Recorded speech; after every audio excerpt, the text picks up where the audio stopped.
Hi friends, പുതിയൊരു വീഡിയോയിലേക്ക് എല്ലാവർക്കും സ്വാഗതം. ആകാശിനുള്ള ഭക്ഷണവുമായിട്ട് ചാരു വിജിലൻസ് ഓഫീസിലെത്താണ്. അപ്പോൾ അവിടെയുള്ള സ്റ്റാഫുകൾ പറയാണ്, ഇപ്പോൾ നിങ്ങൾ കൊണ്ടുവന്ന ഭക്ഷണം ആകാശിന് കൊടുക്കാൻ കഴിയില്ല. അതെന്ത് സാർ, ഞാൻ എൻ്റെ അക്കുച്ചേട്ടന് കൊടുക്കാൻ വേണ്ടിയാണ് ഇവിടേക്ക് വന്നത് എന്ന് പറയുമ്പോൾ, ഇല്ല, നിങ്ങൾ കൊണ്ടുവന്ന ഭക്ഷണം നിങ്ങൾക്ക് കൊടുക്കാൻ കഴിയില്ല. കാരണം ഞങ്ങൾക്കത് പാടില്ല, ഞങ്ങൾക്കത് അനുവദിക്കാൻ പാടില്ല. നിങ്ങൾ ഇപ്പോൾ നല്ല ടെൻഷനിലാണ് ഉള്ളത്. അതുകൊണ്ട് തന്നെ നിങ്ങളുടെ വീട്ടിലുള്ളവരും ഇതേ ടെൻഷനിലായി.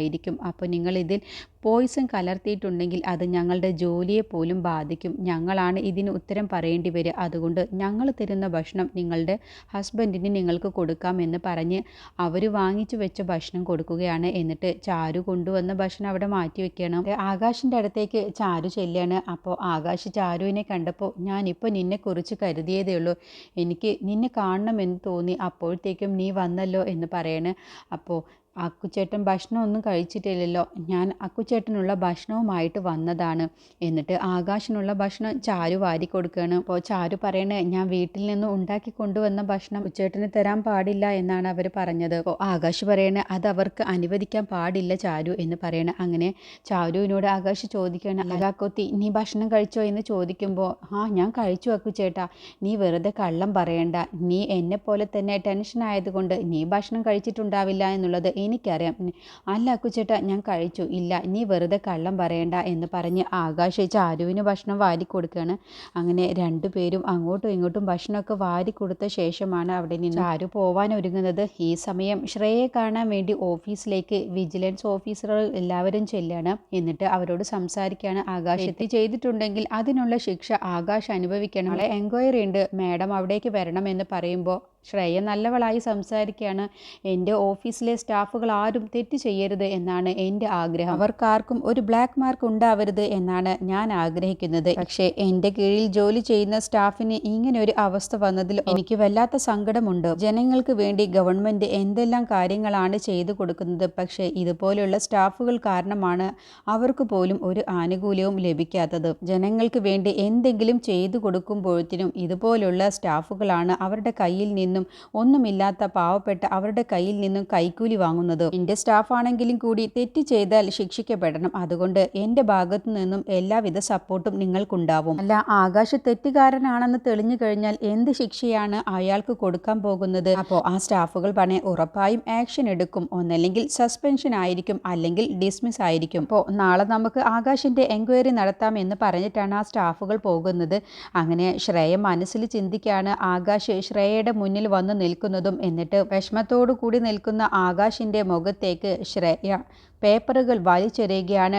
യു ആർ ഡിസ്മിസ് എന്ന് പറഞ്ഞുകൊണ്ട് ആകാശിനെ ഓഫീസിൽ നിന്നും പറഞ്ഞു വിടുന്ന ആ ഒരു കാര്യത്തെക്കുറിച്ചാണ് ശ്രേയ മനസ്സിൽ ചിന്തിക്കുന്നത്. പിന്നീട് ബാലമാഷിനെ കാണാൻ വേണ്ടി ആകാശിൻ്റെ വക്കീൽ ചെല്ലുകയാണ്. എന്നിട്ട് വക്കീൽ കാര്യം പറയാണ്, ആകാശിനെ രക്ഷിക്കാൻ ഒരു വഴിയുമില്ല, എല്ലാ തെളിവുകളും ആകാശിനെതിരെയാണ്. ആകാശിൻ്റെ ആ ബിൽ ബുക്ക് കിട്ടിയാൽ ആകാശ് നിരപരാധിയാണെന്നുള്ളത് നമുക്ക് തെളിയിച്ച് ആകാശിനെ പുറത്തു കൊണ്ടുവരാൻ കഴിയും. പക്ഷേ ബിൽ ബുക്ക് കിട്ടാൻ ഒരു വഴിയുമില്ലല്ലോ. അതുകൊണ്ട് ആകാശ് തെറ്റുകാരനാണെന്ന് പറഞ്ഞ് ഒരുപക്ഷെ ആകാശിന്റെ ജോലി തന്നെ പോവാൻ സാധ്യതയുണ്ട്. ഇത് ഞാൻ ബാലമാഷിനോട് പറയാനാണ് ഇപ്പോൾ ഇവിടേക്ക് വന്നത്, ഇവിടെ ആരും അറിയണ്ട എന്നൊക്കെ പറഞ്ഞ് അവർ രണ്ടുപേരും കൂടി സംസാരിക്കാൻ കേട്ടോ. ഇതെല്ലാം തന്നെ ചാരു കേൾക്കുന്നുണ്ട്. അപ്പോൾ ചാരു വിഷമത്തോടു കൂടിയാണ് ഇക്കാര്യം കേൾക്കുന്നത്. അപ്പോൾ വക്കീൽ ബാലനോട് പറയണേ, നാളെയാണ് ആകാശിന്റെ എൻക്വയറി വെച്ചിട്ടുള്ളത്. അപ്പോൾ ആകാശിന്റെ ഓഫീസറുടെ മറുപടിയാണ് ഏറ്റവും പ്രധാനപ്പെട്ടത്. അവര് ആകാശിന് അനുകൂലമായി സംസാരിച്ചാൽ ആകാശ് ഇതിൽ നിന്നും രക്ഷപ്പെടും. അതല്ല, അവർ ആകാശിനെ കുറ്റപ്പെടുത്തിയാണ് സംസാരിക്കുന്നതെങ്കിൽ അവർ ഒരുപക്ഷെ ആകാശിനെ ഡിസ്മിസ് ചെയ്യുകയോ അതിനുള്ള സാധ്യതയുണ്ട്.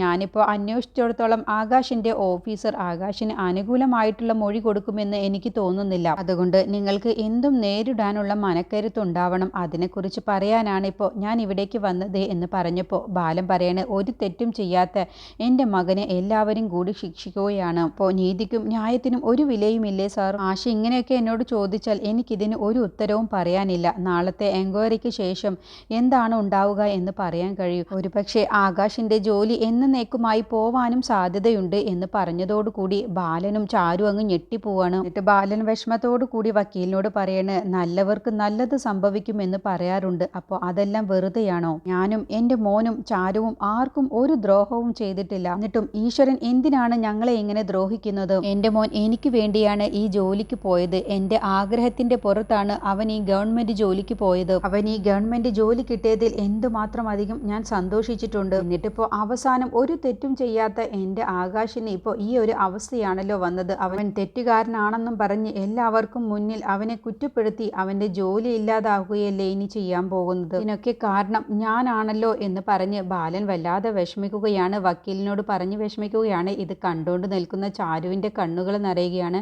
എന്നിട്ട് ബാലൻ്റെ ഈ സങ്കടം കാണുന്ന സമയത്ത് ചാരു പൂജാമുറിയിൽ കയറി കരഞ്ഞുകൊണ്ട് പ്രാർത്ഥിക്കുകയാണ്. ഒരു തെറ്റും ചെയ്യാത്ത അക്കുച്ചേട്ടൻ ഇപ്പോൾ എല്ലാവർക്കും മുന്നിൽ തെറ്റുകാരനാണ്, നല്ലവർക്ക് നല്ലത് മാത്രമാണ് ഉണ്ടാവൂ എന്ന് പറഞ്ഞിട്ട് എന്തുകൊണ്ടാണ് എൻ്റെ അക്കുച്ചേട്ടന് ഇങ്ങനെ ഒരു അവസ്ഥ വന്നത്?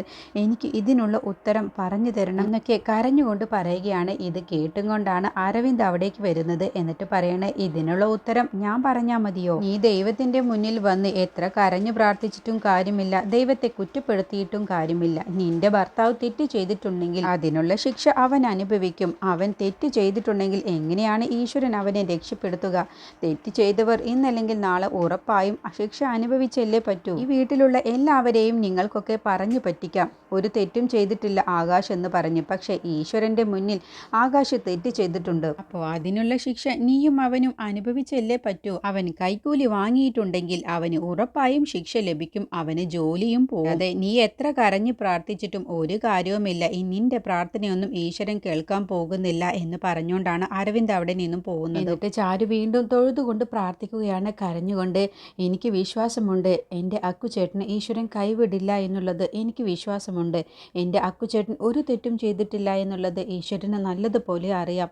അതുകൊണ്ട് എൻ്റെ അക്കുചേട്ടൻ നിരപരാധിയാണെന്നുള്ളത് ഈശ്വരൻ തെളിയിക്കുമെന്നുള്ള വിശ്വാസത്തിലാണ് ചാരു കരഞ്ഞുകൊണ്ട് പ്രാർത്ഥിക്കുന്നത്. അങ്ങനെ പിറ്റേ ദിവസം ആകാശിൻ്റെ എൻക്വയറിക്ക് വേണ്ടി ബാലനും ഗോവിന്ദനും ചാരു ഒക്കെ ഓഫീസിലെത്തുകയാണ്. എന്നിട്ട് വക്കീലും ഉണ്ട്. അപ്പോൾ ബാലൻ വക്കീലിനോട് ചോദിക്കുകയാണ്, ആകാശിനെ കൊണ്ടുവന്ന സമയത്ത് ഇതെന്താ കോടതിയിലേക്ക് കൊണ്ടുപോവാതെ ഇവിടെ എന്തിനാണെന്ന് ചോദിക്കുമ്പോൾ വക്കീൽ പറയണേ, കോടതിയിലേക്ക് കൊണ്ടുപോകുന്നതിൻ്റെ മുന്നേ ഇവിടെ ആകാശുമായിട്ട് ഒരു എൻക്വയറി ഉണ്ടാവും, അതിനാണ്. ഇപ്പോൾ അതിന് വേണ്ടിയിട്ട് ശ്രേയ മേഡവും അതുപോലെ പരാതി കൊടുത്ത കംപ്ലൈൻറ്റ് കൊടുത്ത ആളും കൂടി വന്നിട്ടുണ്ട്. അപ്പോഴാണ് ശ്രേയ അവിടേക്ക് വരുന്നത്. അങ്ങനെ ശ്രേയ അവിടെ വന്ന് ഇരിക്കുന്നതിൻ്റെ മുന്നേ ചാരുവിനെ ഒന്ന് ദേഷ്യത്തിൽ നോക്കുകയാണ്. എന്നിട്ട് വിജിലൻസ് ഓഫീസർ കംപ്ലൈൻറ്റ് കൊടുത്ത ആളോട് ചോദ്യം ചോദിക്കുകയാണ്, എന്താണ് ഉണ്ടായത് എന്ന് വെച്ചാൽ അത് വിശദമായി പറയൂ എന്ന് പറഞ്ഞപ്പോൾ ആകാശ് എൻ്റെ കയ്യിൽ നിന്നും 50,000 രൂപയാണ് കൈക്കൂലി വാങ്ങിയത്. എനിക്കുള്ള ബാധ്യത മുഴുവനും തീർക്കാൻ വേണ്ടി അതിന് സാവകാശം തരാൻ വേണ്ടി 50,000 രൂപ വേണമെന്നാണ് എന്നോട് പറഞ്ഞത്. അത് കേട്ടപ്പോൾ ആകാശ് പറയാണ്, ഇയാൾ പച്ചക്കള്ളമാണ് പറയുന്നത്. അയാൾ എനിക്ക് 50,000 രൂപ തന്നത് അയാൾ കൊടുക്കാനുള്ള തുകയിലേക്കുള്ള പൈസയാണ് തന്നത്. അതിനുള്ള ബില്ല് വരെ ഞാൻ എഴുതിയിട്ടുണ്ട് ബിൽ ബുക്കിൽ എന്ന് പറഞ്ഞപ്പോൾ വിജിലൻസ് ഓഫീസർ പറയാണ്, എന്നിട്ട് ആ ബിൽ ബുക്ക് എവിടെ എന്ന് ചോദിക്കുമ്പോൾ ബിൽ ബുക്ക് എൻ്റെ ടേബിളിൽ വെച്ചതാണ്. അപ്പോൾ ബിൽ ബുക്ക് അവിടെ ഒന്നുമില്ല എന്ന് ചാരു പറയണ്. ഞങ്ങളൊക്കെ ഓഫീസിൽ പോയി തെരച്ചിൽ നടത്തിയതാണ്, പക്ഷേ ബിൽ ബുക്ക് അവിടെ കാണാനില്ല, അത് ആരോ അവിടെ നിന്നും മറച്ചു വെച്ചിട്ടുണ്ട്. അപ്പോൾ വക്കീൽ പറയണ്, ആകാശ് നിരപരാധിയാണെന്ന് തെളിയിക്കാനുള്ള ഒരേ ഒരു മാർഗമാണ് ബിൽ ബുക്ക് ഉള്ളത്. ബിൽ ബുക്കാണ് കാണാതായിട്ടുള്ളത്. ഇത് ആദ്യം മുതലേ ഒരു ചതിയാണ്. ആകാശിനെ കുടിക്കാൻ വേണ്ടി ആരോ മനഃപൂർവ്വം ചെയ്യുന്ന ഒരു ചതി തന്നെയാണെന്ന് പറയുമ്പോൾ കൂടെയുള്ള ഓഫീസർ പറയണ, ഇത് ഒരു ചതിയുമല്ല, ഇയാൾ കൈക്കൂലി വാങ്ങിയത് തന്നെയാണ്. കൈക്കൂലി വാങ്ങിയ പിന്നെ എവിടുന്നാ ബില്ലുണ്ടാവുക? ഇല്ലാത്ത ബില്ലിനെ കുറിച്ചാണ് ഇവരിപ്പോൾ കാണാതായി എന്നൊക്കെ പറയുന്നത്. ഇവർ പറയുന്നതൊന്നും സാറ് വിശ്വസിക്കരുത്. ഇയാൾക്കെതിരെ ആക്ഷൻ എടുക്കണം. ഇങ്ങനെയുള്ള ഓഫീസർമാരൊന്നും ഒരിക്കലും ജോലിയിൽ തുടരാൻ പാടില്ല. അതുകൊണ്ട് സാർ ഇയാൾക്കെതിരെ ആക്ഷൻ എടുക്കണം. അപ്പോൾ വക്കീൽ പറയാണ്, ആകാശിൻ്റെ ഇതുവരെ ജോലി ചെയ്ത് റെക്കോർഡ് എടുത്ത് നോക്കിയാൽ തന്നെ അറിയാം ആകാശിനെ കുറിച്ച് ഇതുവരെയും ഒരു റിപ്പോർട്ട് പോലും ചെയ്തിട്ടില്ല. അതുകൊണ്ട് സാർ ആകാശ് നിരപരാധിയാണെന്ന് മനസ്സിലാക്കി ഈ കേസ് തള്ളിക്കളയണമെന്നാണ് എനിക്ക് പറയാനുള്ളത്. അപ്പോൾ ആകാശ് പറയണേ, എൻ്റെ അച്ഛൻ എന്നെ വളർത്തിയത് നല്ലതുപോലെ തന്നെയാണ്. എൻ്റെ അച്ഛനെ കണ്ടാണ് ഞാൻ ഇതുവരെയും ഓരോന്നും ചെയ്തിട്ടുള്ളൂ. എൻ്റെ അച്ഛൻ അങ്ങനെ തെറ്റ് ചെയ്യുന്ന ഒരാളല്ല. ഞാൻ എൻ്റെ അച്ഛന് മേൽ സത്യം ചെയ്തു പറയുന്നു, ഞാൻ കൈക്കൂലി വാങ്ങിയിട്ടില്ല. ഞാൻ ഇവരെനിക്ക് 50,000 രൂപ തന്നതിനുള്ള ബില്ലും ഞാൻ എഴുതിയതാണെന്ന് പറയുമ്പോൾ അവിടെയുള്ള ഓഫീസർ പറയാണ്, അങ്ങനെയാണെങ്കിൽ ബില്ല് എവിടെ? ബിൽ ബുക്ക് കാണാനില്ലല്ലോ. നിങ്ങൾ കൈക്കൂലി വാങ്ങിയിട്ടില്ലെങ്കിൽ ആ ബിൽ ബുക്ക് കാണിക്കുക എന്ന് പറഞ്ഞപ്പോൾ ആകാശ് ഒന്നും പറയാൻ കഴിയാതെ നിൽക്കുമ്പോഴാണ് പെട്ടെന്ന് ശ്രേയ പറയുന്നുണ്ട്, സാർ എൻ്റെ കയ്യിലുണ്ട് ബിൽ ബുക്ക്. ശ്രേയയുടെ കയ്യിൽ നിന്നും ബിൽ ബുക്ക് വാങ്ങി അത് പരിശോധിച്ച് നോക്കുകയാണ്. അപ്പോൾ അതിൽ ആകാശ് പറഞ്ഞത് സത്യമാണെന്ന് തെളിയുകയാണ്. 50,000 രൂപയ്ക്ക് ബില്ല് എഴുതിയിട്ടുള്ളത് അതിൽ കാണുകയാണ്. അപ്പോൾ ആകാശ് തെറ്റുകാരനല്ല എന്നുള്ളത് ഓഫീസർക്ക് മനസ്സിലാവുകയാണ്. അപ്പോൾ ഓഫീസർ ശ്രേയയോട് ചോദിക്കുകയാണ്, അല്ല ഈ ബിൽ ബുക്ക് എങ്ങനെയാണ് നിങ്ങളുടെ അടുത്തേക്ക് വന്നത് എന്ന് ചോദിക്കുമ്പോൾ ഞാൻ ആ ഓഫീസിൽ ജോലി ചെയ്യാൻ എത്തിയ അന്നു മുതൽ അവിടെയുള്ള ഓരോ സ്റ്റാഫുകളെയും ഞാൻ നിരീക്ഷിക്കുകയാണ്. അവർ എന്തെങ്കിലും തെറ്റ് ചെയ്യുന്നുണ്ട് എന്നുള്ളത് നോക്കി. ഞാൻ നോക്കിയതിലും ഞാൻ മനസ്സിലാക്കിയതും സത്യസന്ധമായി ജോലി ചെയ്യുന്ന ഒരേ ഒരാൾ ആകാശ് തന്നെയാണ്. അവർ ഇതുവരെയും ഒരാളുടെ കയ്യിൽ നിന്നും കൈക്കൂലി വാങ്ങിയിട്ടില്ല. ആകാശിനെ മനഃപൂർവ്വം ആരോ ചേർന്ന് ചതിച്ചതാണെന്നുള്ളത് എനിക്ക് മനസ്സിലായത് കൊണ്ടാണ് ഞാൻ അവരുടെ കണ്ണിൽ പെടാതെ ആ ബിൽ ബുക്കും കുറച്ച് ഫയലുകളും അവിടെ നിന്നും മാറ്റിയത്. ഞാനിത് വന്ന ഉടനെ പറയാതിരുന്നത് ആകാശിനെതിരെ ആരോ ചേർന്ന് ചതി നടത്തുന്നുണ്ട് എന്ന് മനസ്സിലാക്കിയപ്പോൾ അവർ ഏതുവരെ പോകുമെന്ന് അറിയാൻ വേണ്ടിയായിരുന്നു എന്ന് പറഞ്ഞ് ആകാശിന് അനുകൂലമായി ശ്രേയ മൊഴി കൊടുക്കുന്ന സമയത്ത് എല്ലാവരും അതിശയിച്ചു പോവാണ്. ചാരുവും ബാലനും ഗോവിന്ദനും ആകാശൊക്കെ അതിശയിച്ചു പോവാണ്. ആകാശിനോട് അത്രമാത്രം അധികം ശ്രേയക്ക് പകയുണ്ടെന്നുള്ളത് അറിഞ്ഞുകൊണ്ട് എന്തിനാവും ഇപ്പോൾ ആകാശിനെ ഇപ്പോൾ ഇവർ രക്ഷിക്കുന്നത്? ആകാശിനെതിരെ മൊഴി കൊടുക്കാനാണ് സാധ്യത ഉണ്ടായിരുന്നത്. ഇപ്പോൾ ഇത് എന്തു പറ്റി എന്നൊക്കെ ചിന്തിച്ചുകൊണ്ടാണ് അവർ നിൽക്കുന്നത്. എന്നിട്ട് ശ്രേയ പറയണേ, ഇനിയെങ്കിലും ആകാശ് ഇക്കാര്യത്തിലൊക്കെ ഒരു ശ്രദ്ധയുണ്ടാവാൻ വേണ്ടിയാണ് ഞാൻ ഇതുവരെ ഇതൊന്നും മിണ്ടാതെ ഇരുന്നത്. എൻ്റെ മൊഴിയാണ് ഇവിടെ പ്രാധാന്യമുള്ളത് എന്നുള്ളത് കൊണ്ടാണ് ഞാൻ ഇതൊക്കെ ഇപ്പോൾ പറയുന്നത്. ആകാശ് നിരപരാധിയാണെന്നുള്ളതാണ് എനിക്ക് പറയാനുള്ളത്. ആകാശ് ഒരു തെറ്റും ചെയ്തിട്ടില്ല എന്നാണ് എനിക്കിവിടെ പറയാനുള്ള മൊഴി എന്ന് പറഞ്ഞത് കേട്ടപ്പോൾ ബാലൻ ഒരുപാട് സന്തോഷമാവാണ്. എത്ര നല്ല സത്യസന്ധമായിട്ടാണ് ശ്രേയ ജോലി ചെയ്യുന്നത്. ആകാശിന് വേണ്ടി ഇങ്ങനെയൊക്കെ സംസാരിച്ചത് കേട്ടപ്പോൾ ബാലന് നല്ല സന്തോഷമാവാണ്. പക്ഷേ ആകാശും ചാരും ഇപ്പോൾ എന്തായിരിക്കും ഇവളുടെ ലക്ഷ്യം? ചതിച്ചതും ഇവൾ തന്നെയാണ്, ഇപ്പോൾ എന്നെ രക്ഷിക്കാൻ നോക്കുന്നതും ഇവൾ തന്നെ. ഇവളുടെ ലക്ഷ്യം എന്താവും എന്നുള്ള ഭാവത്തിലാണ് ചാരുവും ആകാശും കേട്ടോണ്ട് നിൽക്കുന്നത്. എന്നിട്ട് ഓഫീസർ പറയാണ്, ആകാശിനെതിരെയുള്ള ഈ കേസ് തള്ളിക്കളയുകയാണെന്ന് പറഞ്ഞ് ആകാശിനെതിരെ കേസ് കൊടുത്ത ഇയാൾക്കെതിരെ നടപടിയെടുക്കണം, ഇയാളെ സ്റ്റേഷനിൽ കൊണ്ടുപോയി ചോദ്യം ചെയ്ത ശേഷം ഇയാൾക്കുള്ള ശിക്ഷ വാങ്ങിച്ചു കൊടുക്കണം എന്നും പറഞ്ഞ് അയാളെന്നെ കൂട്ടിക്കൊണ്ടുപോവാണ് പോലീസുകാർ. അപ്പോൾ ശ്രേയയെ തന്നെ അയാൾ നോക്കുകയാണ്, എന്നെ ചതിക്കുകയായിരുന്നോ ഇവർ എന്നുള്ള ഭാവത്തിലിട്ട് ആകാശും ബാലനും ചാരുവും ഗോവിന്ദനൊക്കെ പുറത്തേക്ക് ഇറങ്ങാണ്. അപ്പോൾ ചാരു ആകാശിനോട് പറയണേ, എനിക്കിത് വിശ്വസിക്കാനേ കഴിയുന്നില്ല. ശ്രേയ തന്നെയാണോ ഇങ്ങനെ ഒരു മൊഴി തന്നത്? അവർ തന്നെയാണ് ഈ കേസ് അക്കുച്ചേട്ടൻ്റെ പേരിൽ ആക്കിയത് തന്നെ. ഇപ്പോൾ ഇങ്ങനെ ഒരു മൊഴി കൊടുത്തത് വിശ്വസിക്കാൻ പോലും കഴിയുന്നില്ല എന്ന് പറഞ്ഞപ്പോൾ ബാലൻ പറയണേ, ഈശ്വരനായിട്ടാണ് ശ്രേയയെ കൊണ്ട് ഇങ്ങനെ പറയിപ്പിച്ചതും ആ ബിൽ ബുക്ക് കൊണ്ടുവരിപ്പിച്ചതും. പിന്നെ എല്ലാവരും ശ്രേയയുടെ ആ മാറ്റം വിശ്വസിക്കാനാവാതെ ശ്രേയയെക്കുറിച്ച് പറഞ്ഞുകൊണ്ട് നിൽക്കുമ്പോഴാണ് ശ്രേയ അവിടേക്ക് വരുന്നത്. അപ്പോൾ ശ്രേയയെ കണ്ടപ്പോൾ ബാലൻ തൊഴുതുകൊണ്ട് നന്ദി പറയുകയാണ്. അപ്പോൾ ശ്രേയ ഒന്നും മിണ്ടാതെ അവിടെ നിന്ന് അങ്ങ് പോവാണ്. ഇതിനെക്കുറിച്ചുള്ള ബാക്കി റിവ്യൂ അടുത്ത വീഡിയോയിൽ പറയാം.